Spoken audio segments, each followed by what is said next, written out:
Andy, you got them to overtime. They really won won that overtime period pretty handily. What was the difference really in that final frame? We never guarded them the whole half. I thought we guarded them decent at first, and they got into such a rhythm. You know, Mike Mosier's a hard matchup for you with a pick and pop. We knew that. You know, we're a little bigger. It was hard to have someone that Bear could guard. They were driving by us. You get over helping, and then you know, Joe Young in the second half made big shot after big shot after big shot. I thought in the first half we did a decent job on him. In the second half, every time they needed a big play, they made it. The frustrating thing for me is defensively we were really locked in a few days ago in Manhattan, Kansas, and we couldn't score. We couldn't manufacture anything. I thought the game, just based on the ebb and flow, we got into a much better rhythm offensively. But defensively, we never got key stops. You can't let a team come in your building and shoot 59% and score 115 and expect to win. So, you know, ultimately we put ourselves in a position to go down, and that's what happened. Andy, the shot to tie it at the end of regulation, was that going to Jarvis the whole way? Well, we had a couple of options, just like we do every play. You know, I would like to know exactly what the defense is going to do, and then it would be a lot easier. We didn't. We were trying to run a little misdirection like we were trying to do against Kansas State, and we knew that the whole team was going to run with Marshall. We didn't get the rub that we had 4 of the 5 guys execute. One of the guys did not. We didn't get a rub. Jarvis just made a hell of a play. You feel the momentum was all you guys? All ours. Then we get the jump ball and we throw it to them for a layup. You know, ultimately, despite everything, you know, if we could have put a little game pressure on them, maybe it's not quite as free and easy to make those shots. We're trying to run a simple pin down. I got my 2-point guards. We couldn't deliver it. They get a layup. You know, it kind of switched momentum back to them.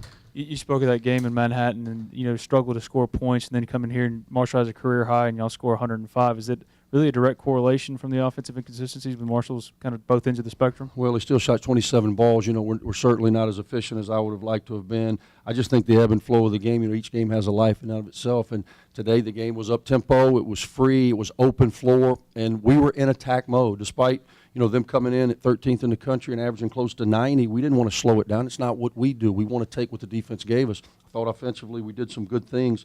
Not as efficient as I would have liked. 17 turnovers, a couple huge ones in the overtime. Just doing unfundamental things, trying to pass across court against a press, things that veteran guys can't do to give yourself a chance to beat a team like Oregon. Admittedly, this sounds weird because he scored 39, but there was 4 shots in like the last 2 minutes that Marshall missed. All kind of seemed to hurt your chances of winning it in regulation. Yeah, you know, I'd have to see the tape to know context, but he shoots a lot of balls.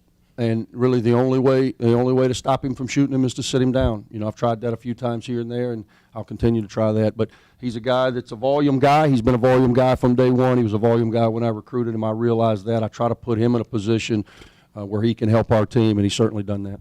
You mentioned Mosier, and last year you guys struggled with stretch fours. Is Anthony the answer to guarding stretch fours? No. Any more questions?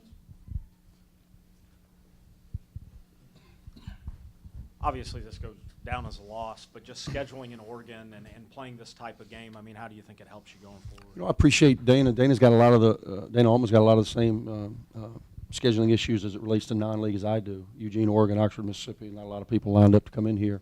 So, you know, we talked about that, and I appreciate him bringing his team cross country. We'll return that favor next year. He's got an outstanding team.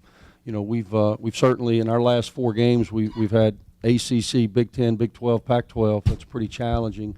You know, we sit here. I feel like we're 2-6, but we are 6-2. We go into a tough time for our kids in that we're in finals.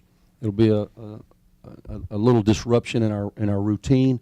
And then we've got a Middle Tennessee team that has gotten the best of us the last 2 years in here next Saturday, prior to a couple more games leading into the break. So we've got to learn from this and try to put together some of the things we did defensively in Manhattan against Georgia Tech, against Penn State, and some of the things we did offensively tonight, and hopefully come up with a collected whole that gives us a chance to be successful moving forward. It looked like Marshall was getting shots in Manhattan. And he was getting good looks, and it looked like a lot of them were going in. It just didn't make the shots tonight. Did he get in a better rhythm, or was it just a product those shots finally started going Well, in? I think, you know, he still takes a lot of the same ones. You know, he's going to jump up and double hitch them sometimes, and, you know, I'm crazy enough to let him do that at times. I thought we did a better job of playing behind the zone some. You know, they were playing that matchup, and we were getting what we wanted at the rim.